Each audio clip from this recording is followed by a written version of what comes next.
And today, our last live stream with our EMBRAS jury members, Caio Infante from Brazil. We have very wide geography this year. Hi, Caio. From Indonesia to Brazil. Hello. This is, I think, the whole world, and some colleagues from MENA region, some colleagues from Europe, of course, CIS countries, Central Asia countries, and Brazil. First time we have a participant from Brazil, and today they have a huge possibility to know more about our new jury member, Caio Infante from Brazil, and today we will discuss employer branding, employer brand management, employee experience, I think, and also discuss the labor market in Brazil, because I think it could be really interesting. How does it work? We have a jury member from Mexico. So we discussed in the other Latam countries, but excluding Brazil. So it's his first time when we decided to speak about Brazil, the our community. So, Caio, that's it now. Firstly, my question to you. Now, this is morning in Brazil, at 9 o'clock.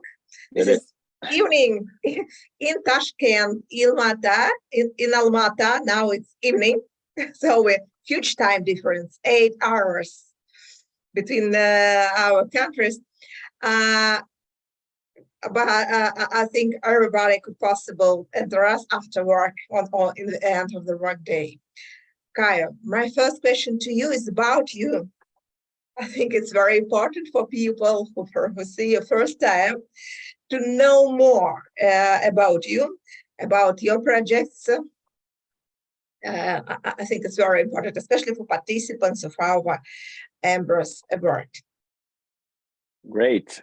Thanks for the invitation for this webinar, for being a jury. So it's nice to interact with the global employer brand community. So it's nice to be more involved with everything that's going on across the world. So my name is Caio Infante. I'm the Regional Vice President for Latin America for Radancy, probably the leading HR tech and agency leader in the industry across the world. We currently have over 1,500 employees with 30 offices spread out through 30 different countries. And I've been here for nearly 7 years, so leading the Latam team with several clients, local clients, global clients. So I do get a taste of what global employer brand looks like. I also have the challenge of local employer branding in not only Brazil, but also different countries in Latam. And besides that, I founded something called Employer Branding Brazil, which we call like a community, right? So I have 2 other co-founders, friends and partners, to help the market to understand what employer brand is, how you should manage your brand, blah, blah, blah. So everything we need to do. Try to make a long story short, we just turned 5 years in August. So 6.5 years I've been with Radancy. When I started, the company is in Brazil for nearly 9 years. So most of the time I'm running it. There was no market at all. So I had to connect with the market. I had to be in the events, the HR events. I had to do a lot of stuff to people, not to get to know me, but to get to know what employer brand was, what's important, blah, blah, blah. I still have that challenge, by the way, but it's getting better because employer brand in Brazil, we do a lot of stuff. 99% of what we do is free. It's just like my time, Susan and Winnie, my partner's time, doing events, podcasts, surveys. We have everything you may think of employer branding. So we have locally, mainly in Brazil. Eventually, we do connect with other communities like Portugal, Uruguay, even with some other global people. So we bring these people like here. We're running a webinar together. So that's new content for people in Brazil, for them to understand and to. The more they know about the more they get more educated on employer branding, the better it'll be for the market, right? So that's something very unique we've done throughout the years. And we currently have over 40,000 fans or 40,000 people on the different social media, etc., that follow us and come to us because we give them like what they need, right? So I want to start an EVP, I want to do like social media. So there's a lot of things that includes like employer branding. And I mean, we are the people that give them the best ways to do, the best case. So we built some credibility throughout these years as employer brand specialists. Again, each one with their specialty, right? So I'm the vice president for Radancy. So I run different clients, different segments, including global clients, which gives me a broader mindset of the market. Susie is the senior manager for employer branding at UHE, United Health Group. It's the largest health company in the world, and they have in Brazil around 45,000 employees. So big company. And she's been there for 5 years now, and she was like 4 or 5 years at IBM. So very strong global and mature market. So she understands a lot of it. And Winnie, the other partner, she comes from the startup business. So she's been into local startup business. So she's got like the tax thing and how to do employer branding without money, how to commit to leadership, to invest a little bit, time, eventually more than money. So the three of us together, we've been leading the market here in terms of education. And we've done, again, courses, we have like lectures, we have even like a CV database. So people, that's for free, right? If you're looking for an opportunity in employer branding in Brazil, send the CV. And if you're a company or to hire someone, we just send the CVs for free for these people. So that, again, we help the market. I mean, everything we may think of that includes employer branding, we are the people.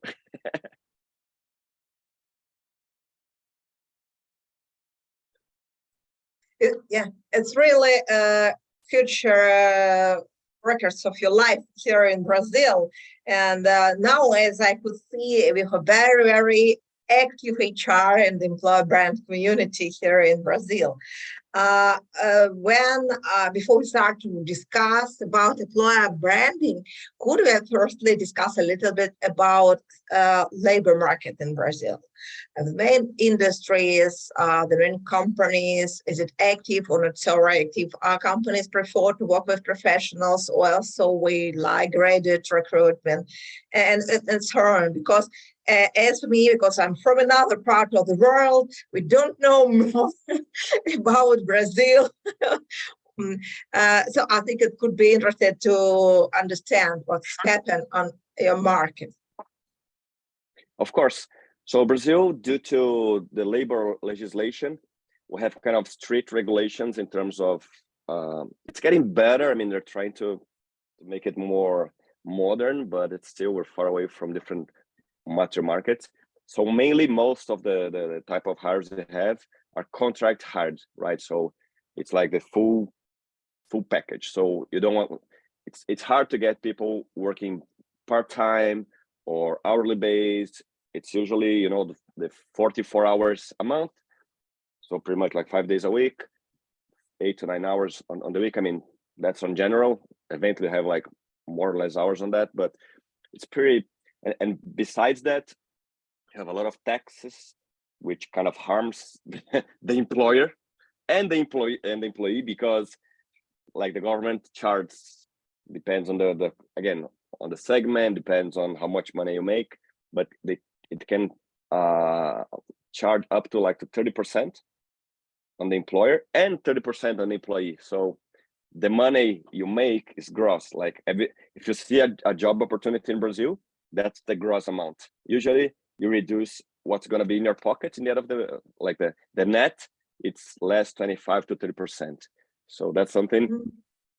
It's just huge amount of money. Yeah. It is. We have a partner called government. So we haven't chosen them, but it is what it is, right? So that's something very specific in terms of laws. But on the other hand, we do have we kind of protect a lot of the employee more than the employer. For instance, any person in any company, doesn't matter if it's the first year of the 10th year in that company, we have secured by law, after 1 year in that same company, we get 30 days of holidays, of vacation, right? Because in other countries have 1 week, 3 days, 5, I mean, it really depends. First 30 days, it's really huge amount of days for vacation, yeah. It's a lot. Again, you're harming the employer in the end of the day because, I mean, there's no option on that, right? It's bad for employer, yes, but good for employee. I mean, and now, I mean, I'm both, right? I do employ people as a vice president, but also I'm an employee of the company, so I get part of it. So, but again, I always tend to look as an employer, right? Because that's gonna work better for the economy, you know, for the business. So that's my mind is more into the employer side rather than employee. So that's something. In terms of kind of people we have or kind of jobs we have, Brazil is such a large country with over 200 million people. So it's the largest economy in Latam. Eventually like top 10, eventually top 5 we'll get into like the world economy. So it's a very big country with very big opportunity as well. So again, it really depends which one is performing better, but usually the agribusiness is something big in Brazil because we export, you know, like orange, soy, coffee, a lot of stuff. So, and because we're a tropical country, not any country can do what we do, right?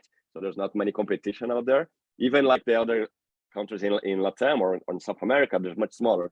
So we have much more land to grow, etc. Meat is also something like Brazil is the number one.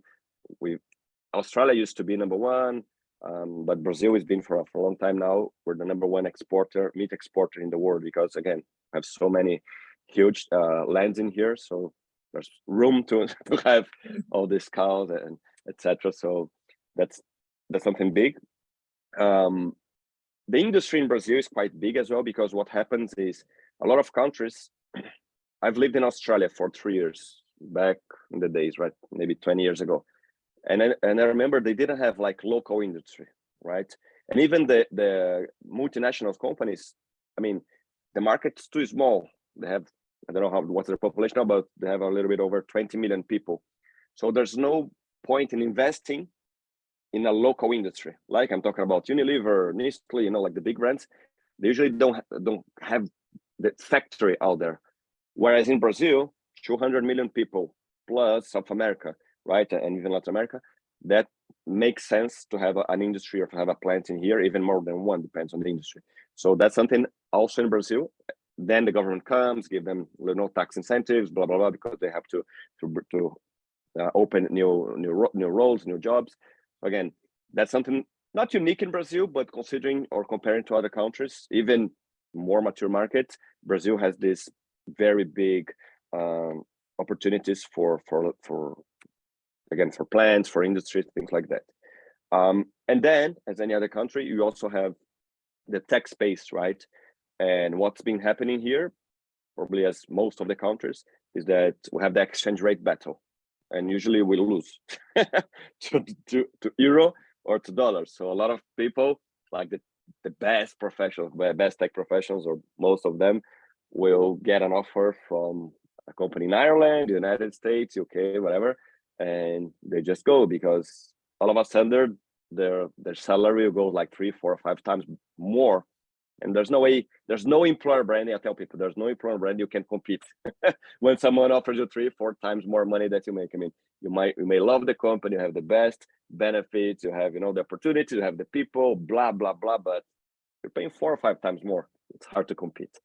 So, and in terms of, I mean, Brazil, in terms of economic as well, and that of course reflects the labor market, people don't make much money. So most of the people, up to 95% of the population, will live with between 300 to 500 US dollars per month, which is nothing. I mean, in the US, the minimum wage is around 2,000.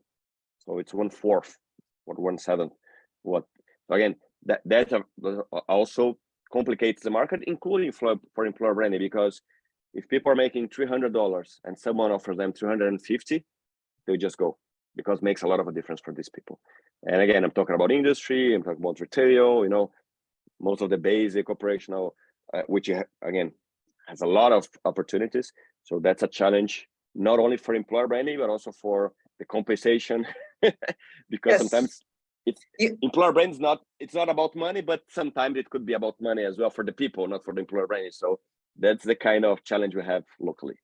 And so USA is really closer to you, but you have to speak English for working. Yes. On a lot of people want. May I ask you about specific over people?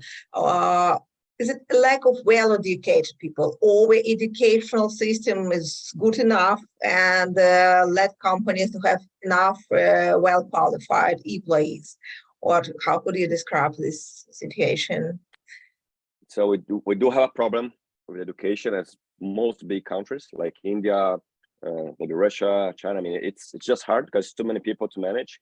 The smaller the country, the best is, I mean, the better it is, you know, to have like high quality education, high quality health services, security, and so on. I'm not saying it's a rule, but it's, again, it just make things harder.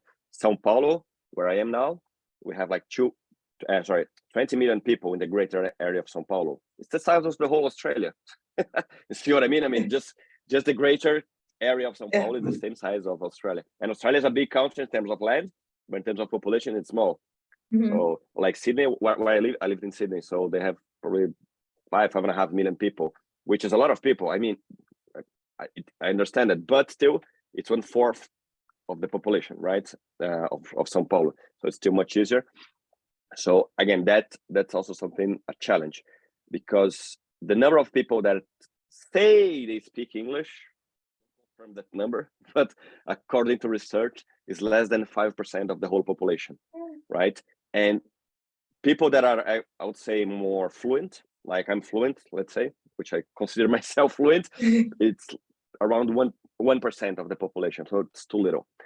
So there's a big gap on education, not only for global opportunities, like I said, like the tech space, but even locally, because I'm not only talking about English, I'm talking about the basic math, science, even the Portuguese, the language itself. So there's a lot of barriers. So people do just like basic jobs, and they'll be there forever. So, and then eventually they're going to invest in more education.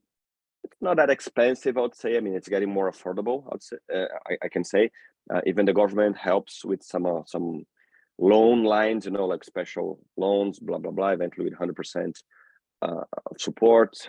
But again, it's not for everyone. Even for these people, it's just, I mean, there's a fight to get all these benefits from the government. So, but it's getting better. I believe it's getting better. From what I see, it's getting better. You see, like, and that's something very, not Brazilian, but probably from countries like ours, that, you know, the parents, they had like a kind of a different life from their kids, right? So they invest everything they have in education, different from what they had like 30, 40 years ago.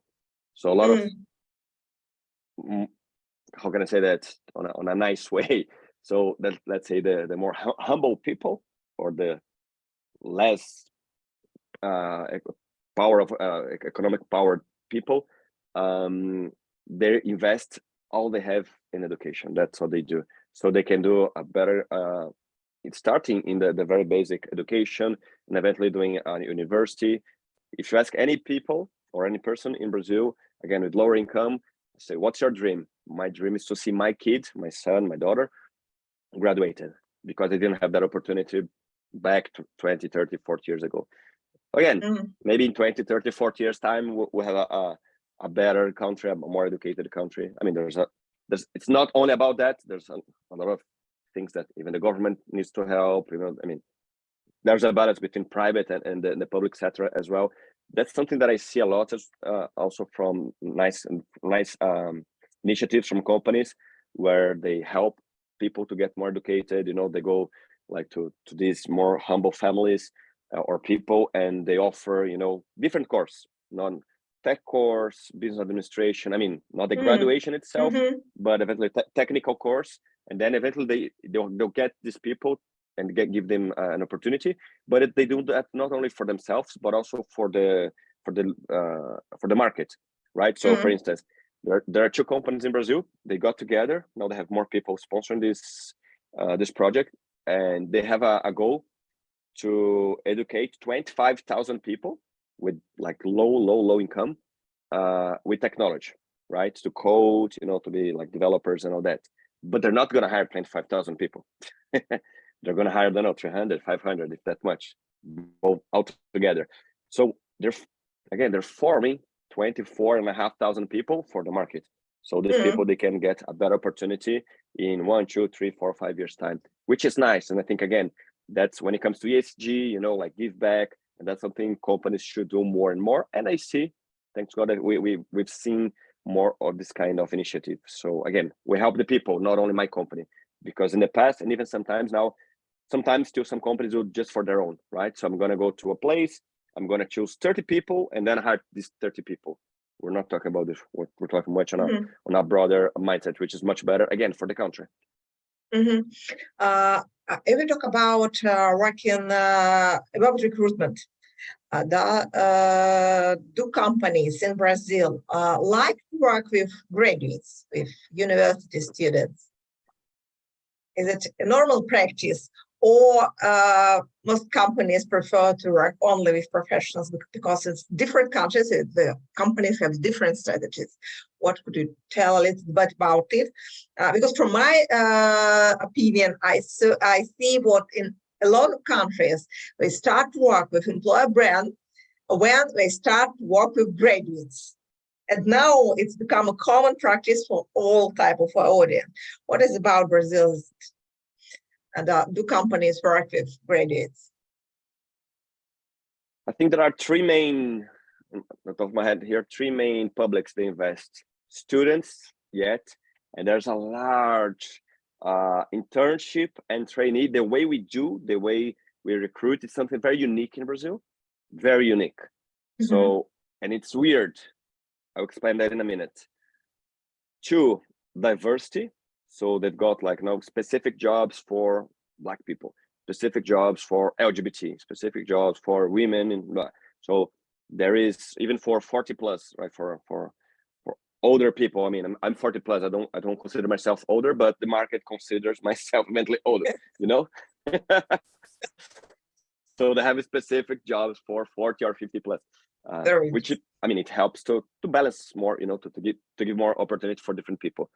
And 3, definitely technology, because not only attracting these people, but mainly retaining these people, because the competition, local and global, as I said, is huge, right? So these 3, any company will have these 3 specific challenge, and eventually, again, depends on the industry. Some specific engineering, some specific, nurse. Again, depends on the segment. But for the interns, there's something that has been happening for over 20 years, because I was an intern 20 something years ago. In Brazil, someone 20 years ago said a nice and the most attractive brand is the brand that has more candidates in one of these programs. So it's common in Brazil, and I call it like a vanity KPI or a vanity metric, to open these internship programs or trainees. And one of the metrics, one of the goals is to have 30,000 candidates, 50,000 candidates. But then you ask me, how many people or how many people will be hired? 40, 60? The big ones will hire 100. But still, one of their goals is I need to have 50,000 people, 60,000 candidates. One of a big bank here, they had last year 90,000 candidates. 90, not 9, not 19, 90, 90, 000. It's why is that? It's a full stadium. The whole university. Competing for 120 position, which it's a big bank, big opportunity, I know, but still 100, 120 positions for nearly 1 every 1,000. That's too much. That's, what I mean? So that's unique in no sense. And the other thing is internship in Brazil, you can start in year 1, if you will, right? Usually some countries, they do internship on their year 3rd or 4th year or even when after they graduate. Here in Brazil, first semester, if you want, actually there's kind of a pressure for your first semester, get an intern, right? To start having practices. And what do you know? You've just left college or the high school actually, and then you're entering, college, university. what do you know about working, about interview, about doing a CV? Nothing. And you already have the pressure to get a job or to get an intern. So again, that's very something unique we have in Brazil. And why people invest in employer branding for interns? Because again, someone 20 years ago, and I'm one of the few people in Brazil that I kind of debate. On the other hand, I'm on the other hand, say, why do you need 10,000 people? Not saying 50 or 60,000. Why do you need 10,000 people? We're going to hire 30 or 20. You need 50, 60, like very qualified people. Of course, you're going to impact more people. Let's say if you hit 500 people, it's better than good. You don't need all that, because what people don't see, and I saw that, and I said that last week in an event I said, you forget about the many people who will be frustrated with your brand. How many people eventually will not like your brand any longer, right? Especially if you're a B2C company, these people won't buy your product any longer because they're frustrated, because you got expectations. Once you apply, expectations started, right? And people don't think and still people think I'm the wrong one in that case, because the market has been saying that having 20, 30, 40,000 people is a success metric. I don't say that way, and not for now. Like more than 10 years, I've been in the industry for 16 years, the HR. I started working with some of these internships and training programs in 2012, so 11 years ago. And by then I said, wait a minute. And I would go to the big companies. Why do you need 15,000 people? How many people are going to hire? 30. But I need all these people. And people like to see that number. That's why I said I need to explain a little bit, because every time, again, I've been nearly 7 years at Radancy. Every time I talk to a new person at Radancy and I explain a little bit of the market, and I say people get, that they have this kind of challenges. I said, but that is stupid. I said, I strongly agree, but I'm one of your the few company people that likes have big numbers, big country, big numbers. Maybe I No, hope it doesn't make situation. sense. Yeah, I hope Doesn't make sense. situation will change in the future. Yeah, me too. And there's another specific thing about Brazil. I don't think there's a survey specific on that, but in Brazil, that's kind of common sense with HRs. The Brazilian, and that's very cultural characteristic, they think they can do any kind of job. So if you open sales, blah, blah, blah position, lawyers will apply, physicians will apply, any kind of career backgrounds will apply. And I say, why is that? I don't know, but that's the way it is, right? And again, but it's funny, and I totally laugh with it. But it's correct. I mean, again, and there's nothing we can do about it. And it's funny because you see sometimes people. I'm not only talk about young people. I'm talking about people eventually with their 20, 26, 30, even 32, 5. So it's not only about young people, and it's not an age thing anyway. But I think these people wake up one day and said, okay, today I'm gonna change my career, and then they start applying for different jobs. I don't know what these people think, because there's no. I mean, you've been in the specific industry for like 5-10 years, and then all of a sudden you start applying for like a totally different, not industry, but a totally different career. And I remember back in the days, I used to work for a local job board that we had connection. We had over 100 job boards with universities. So again, that's when I started 11 years ago. Not started again, it started 16 years ago, but then when I started working with internship and trainee programs. And I remember there was a student in a specific university, and he was complaining about he never got even an interview. And he complained to the university. University came to us and said, hey, the tool or the job board doesn't work. Why is that? Oh, there's this student complaining, blah, blah, blah. Okay, what's his name? Okay, in his document. Then we went to see his log, right? So he had applied for 10 jobs, and 0 had relations what he was studying, and he was an intern. And as we go back to the university, hey, you'll never get a chance. Look what kind of position he's applying, and that kind of thing. I won't remember. I mean, maybe he was studying business administration and was applying for like a lawyer position or the other way around. Anyway, so I had to show them, look, you're never going to get an opportunity. It's not that the company is not bad, but you have to have, I mean, you're starting your career and you study something, go with it. Eventually, in 5 years time, you can change. Maybe within the same company, apply, you know, like for some internal job, whatever, but you can't study something and apply for something else. There's no point in that. Anyway, that's very unique in Brazil, right? I don't know if I've heard that story before, but that's Brazil. It's really, but it means what you have. You need the huge investments in the recruitment process for improve your candidate experience. Because I'm absolutely agree with you. If you have a huge number of applicants, that means you need to invest in digitalization of this process, how to manage this amount of candidates, especially if you are not good for you.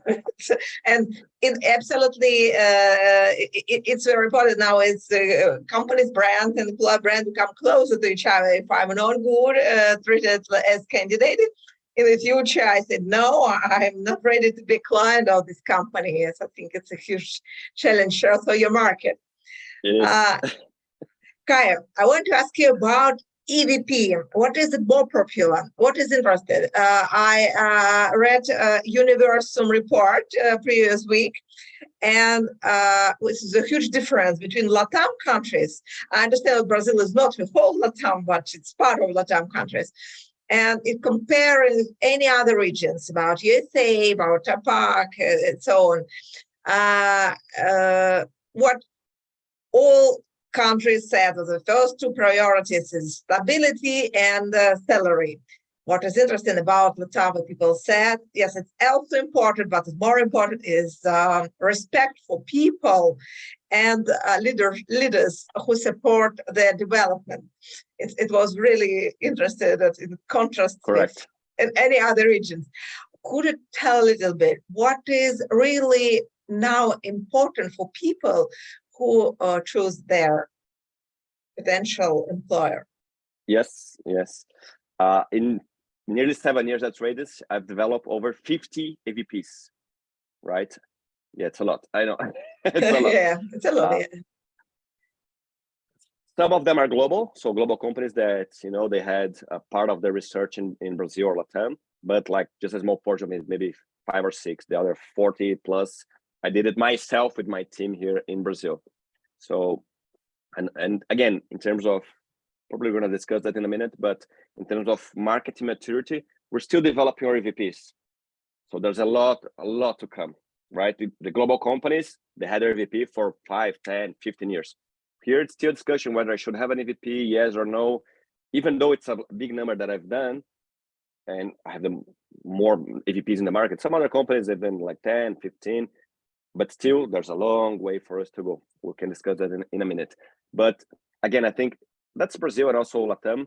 And again, it has a relationship with the culture, because we are like people to people, right? We are sad, and it's true that we are kind of a warm people, right? Warm population. So if you come to Brazil, people welcome you, they're going to smile at you. They won't speak English, but they'll communicate with you. They want you to feel comfortable. So there is this people to people feeling. And that's something reflects back in the EVPs and the work relationship, right? I want to work with people, with nice people that I can learn from when it comes also to leaders, right? Inspiring leaders, that's something that makes a difference. So again, I see there's a lot of, and even when we do like global EVPs, eventually that's also something stronger. I mean, other countries they might have, but again, I work with Americans mainly because Radancy is an American company and a lot of the global companies are there, but I also work with people in India, in Singapore, in Europe, in other countries. And I mean, I'm the guy when I meet, I mean, last time we met before the pandemic, 2020, I'm the guy that, you know, hugs everyone, blah, blah, blah. And people are like, who is this guy? Because we are that kind of person, you know? And I don't feel weird, but at the same time, like after a while I said, maybe I'm the only one that is doing that. But it's just so, I mean, just so us, right? So if people come, you don't only shake hands. And if I see you like 3, 4 times that same day, I'm going to smile at you. I'm going to say hi to you. I'm not going to hug you 4 times. Eventually, I mean, it really depends because we like people. It's just, again, it's just different, and people like people, and that's something. Even when people, I mean, one of the discussions globally is like people returning to the office and all that. So people, I know they prefer to have the hybrid. I think at the end of the day is the best solution. But I mean, people need to see other people for them, and we are specific here. We like the social environment. Like, for instance, in Brazil, another specific characteristic for the labor market for any company, the lunchtime. Usually, people, when I travel to the US, people they bring lunch and they eat in their table working, right? Even if they're home office, you're like eating and working. In Brazil, no, you stop 1.5 hours to have lunch, and you go down and you go to a restaurant, and then you get together with people from your department, from other department. Mexico is also the same, because I've done some work with Mexico. I don't know the whole Latam. Mexico, they usually have 2 hours for lunch.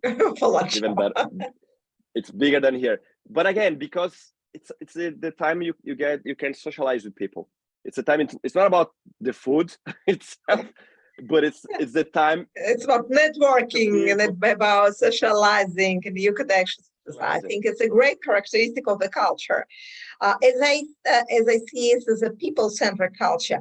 And what is about culture in the companies? Is this hierarchical culture or it's more democratic culture? As you could see, what is more popular in Brazil? Because, for example, in Russia, in Central Asia, the people prefer a big distance between bosses and the employees, and so on. We said about spiral dynamics. It's red culture. It's in a lot of companies. So it's normal for these regions, for example. What is about Brazil? How could you describe the culture of the country? Great question. People, or most of the people, include leaders, they prefer the more decentralized, right? So again, they want to get together. Like myself, I'm the regional vice president, but eventually I go out for lunch with the internship, right? I have an intern in the team. So not only with him, but I mean with some other people. So I include him in so that he can be part of it. Because again, I know the distance is something that eventually will make people, it seems that there's another company out there and not here, not with me, right? So I want people to get everybody together. So there's no, and that's an example, because the intern, of course, there's some 1-2 people between us, but he can come to me and he can just ping me here on Teams, or he can just call me. So just to ensure we are a people-to-people company or people-first company. It's not only on the LinkedIn post, but as a matter of fact, so on the daily things. So, and I see a lot of companies, the traditional ones, the big companies, they're more hierarchical. They still are, because I mean, there's any company, there's like, the CEO and the vice president, blah, blah, blah, that still happens. But the collaboration kind of culture is like 99% of the companies. Usually, I mean, I'm talking about companies. And when you go to older people, older than I am, like the 50, 55 plus, these people might get a little bit kind of not annoyed, but I mean, they don't like that kind of, that they're still like the old school kind of company. But what they can do, nothing, because who rules now? The Y generation, right? Then the Z is coming, and these people, they connect to each other, they cooperate much more. I mean, and I'm X, right? I'm X turning Y. I'm from 1980, so I'm more into Y rather than X. For definition, I'm X. From my behavior, I think I'm more like an Y generation, because again, I like to get involved with the people.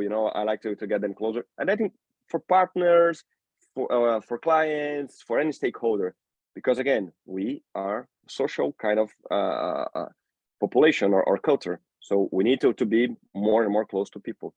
So, and even there are some cases here for companies that they used to have this hierarchical, matricial, blah, blah, blah. And for 5 years, maybe from now, they are more easygoing in that sense, because people are demanding. And if you're not like that, people will leave your company. And if you're not, again, the nice mind or the best minds in the industry, you want to have by your side, right? And if you don't offer something which is not money, it's just like a way of working, you can adapt. So I in that sense, I think that's a good thing about the market. I want to ask you about promoting employer brand and also about how a company works. As I see, Brazil is a very have a very high level of digitalization. You use Pix for pay each other, and for example, in the church, I see what a QR code, what you make donations using this QR code, and so on. It's not so common for all the countries, but I think Brazil is one of the modern countries in terms of digitalization. How this specific you take into account when you work with employer brand? Is it digital channels more popular than any other channels? And we discussed a huge competition for IT and digital specialists, and I understand why. And what is about the employer brand promotion? So that's something, again, peculiar, right? Very unique, because you're right. So at the same time, we have let's have a digitalized country, which I agree. We have a lot of digital banks. We've started some years ago. We have successful stories in all that sense. That harms the employer brand strategy because people tend to believe that only the digital space works. And when you go to the US, when I do campaigns in different countries in Latam, because it comes with a global or American mindset, then we have space to do out of home, radio, Spotify, all the other different kind of medias. Here in Brazil, it's basically LinkedIn. So whatever you do, it's in LinkedIn. And now there's kind of a trend that you have to have your own Instagram career, right? Which is okay, but again, it's a channel, it demands you to create content, to manage people, blah blah blah. So there's a lot of time. It's time consuming rather than being effective. That's how I see. So again, it's the good and bad for the market in general, for the people in general. It's nice to be digitalized. For employer branding, I see that as a challenge because people just want to be on LinkedIn. Not even when you go to niche sites or to other, we come with different strategies or creative ideas. Not only even media is something that I still struggle to sell in Brazil because they think they're gonna post on LinkedIn will save them. That's what they think. So that's, again, 5 years for employer brand in Brazil, nearly 7 years at Radancy. Just a few companies are investing on media in Brazil. So if you talk about the most popular channel for promoting employer brand in Brazil, what could be your recommendation for companies? You can and you have to be at LinkedIn for sure, but you need to sponsor your right. You have to ensure that you reach the right candidate in the right channel, but in order to ensure that, you need to put money, do your segmentation, and say, okay, I want to talk to engineers, 30 years, blah blah blah blah blah. So then you reach the 300 people you have to reach, not the 300,000 people, organic, blah blah blah. Because what happens, again, Brazil is large country, so it's very common for company page to have 500,000 followers, 1 million followers, which is nice. Like the big events, they might have these big numbers, but when you do a post, it's not. And that's what I tell people. Again, that's my education side of it. That doesn't ensure you're gonna reach the right people. Even though I have 1 million people, you're gonna reach, according to the algorithm, 1.5%. And maybe you want to hire someone like a salesperson, and you're reaching probably more like tech people or engineering, because LinkedIn is, not everyone is there. Or even if you are there, especially the less educated people, they're not there searching for a job all the time. So again, you need to have more. Then it comes to the word strategy, right? So I need to understand better where you are, what you're doing. So what we've done in Mexico, for instance, we've done bus door, we've given away flyers in the streets, because again, depends on the type. We've done this huge campaign to hire people for the warehouse, for a company that they had to hire 3,500 people for warehouse.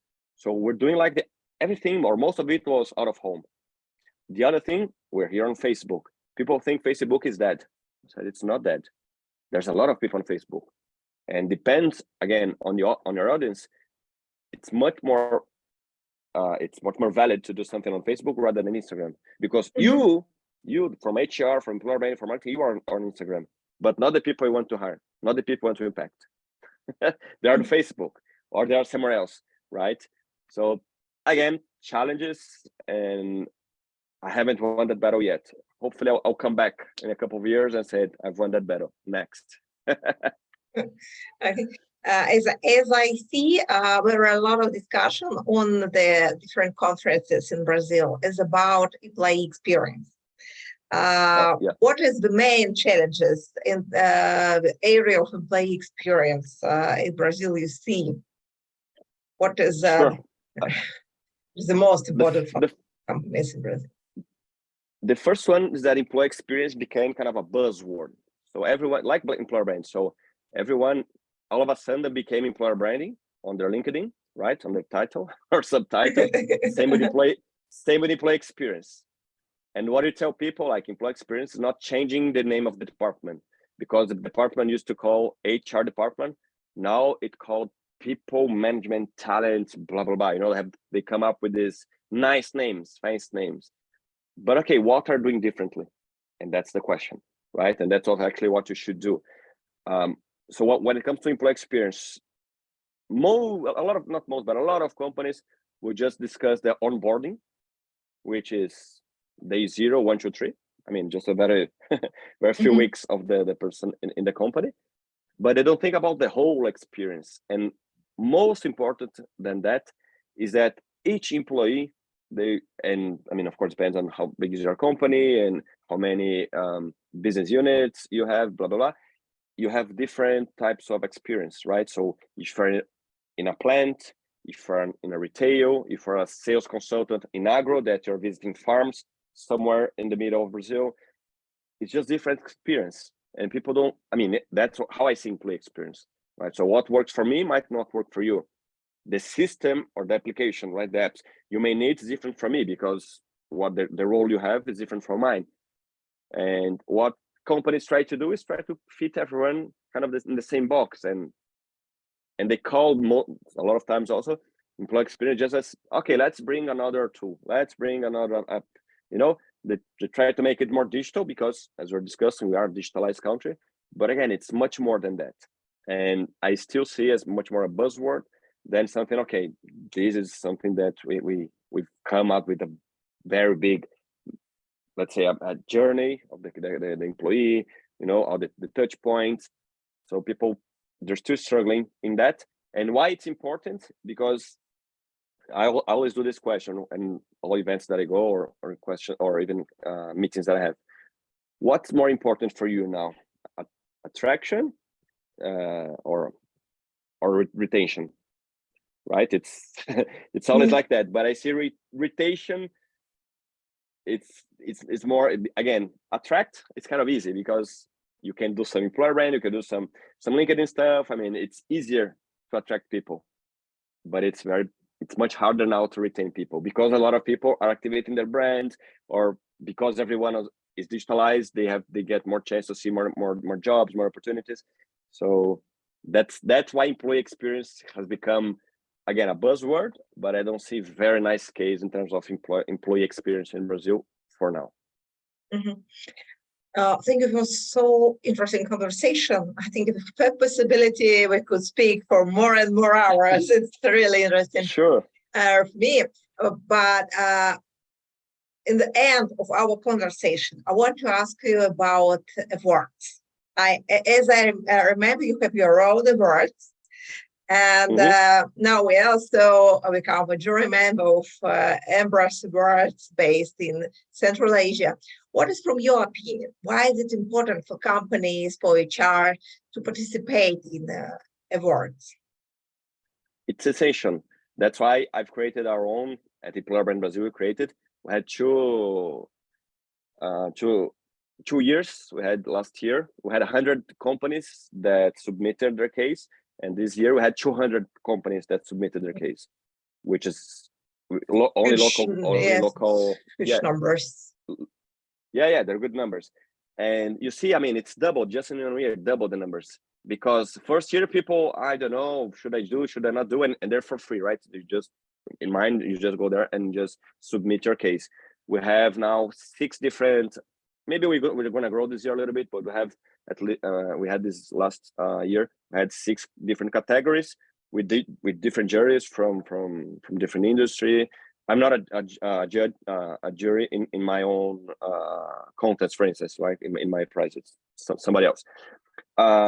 But the market, they need to see the case. They need to see who is doing a great job on that. Not only they want, but they need more than what they need, because that's how one of the questions I also get here in the different events, meetings. How do I convince my leadership? One of the things that I said, vanity. How is that? Then you say, look at this company. They're doing a great job. They've won a prize, you know, and more than the prize, like, look what they're doing.